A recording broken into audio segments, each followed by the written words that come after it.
Welcome back. In this section, we hope to find out the answer to the second question of this lesson. How does the analysis of arguments help us understand the structure of critical essays?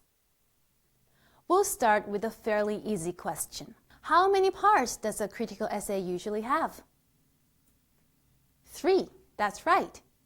Like most English essays, a critical essay has an introduction section, a body section, and a conclusion section. The introduction section appears at the beginning of an essay. It is there to introduce the topic and present the central idea of the essay. Body comes right after the introduction. It is where the author uses the examples, facts, and reasons to develop the central idea.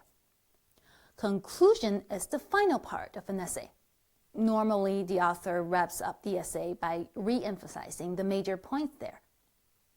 From our previous discussion, we realized that critical essays are actually written arguments.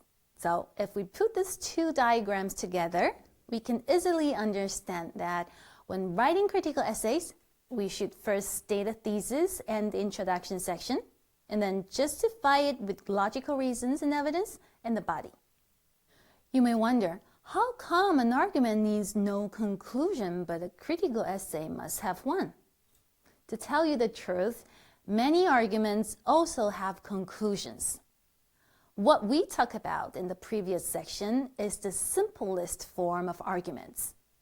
Simplest arguments are short, so the thesis can easily stand out of the lines.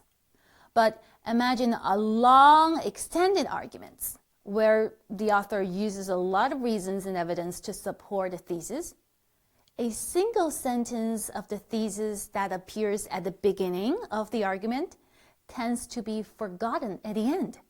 So it is necessary for the author to remind her audience of her position and the conclusion. Take a look at this passage.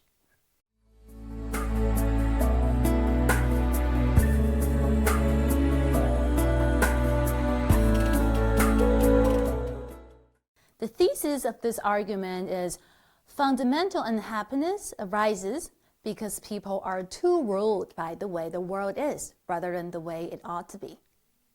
It is stated clearly at the beginning. Then the author moves on to give premises.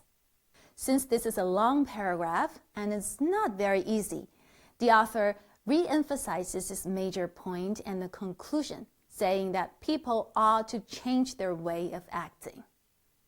This is to make sure that the reader can really follow. So there are both thesis and conclusion in this argument. Critical essays are precisely extended arguments because in order to convince our reader, we need to address an issue in a fully developed way. That's why there's always a conclusion for an essay. Read the essay Working at McDonald's in the following exercise section and see if you can identify the 3 parts of that essay.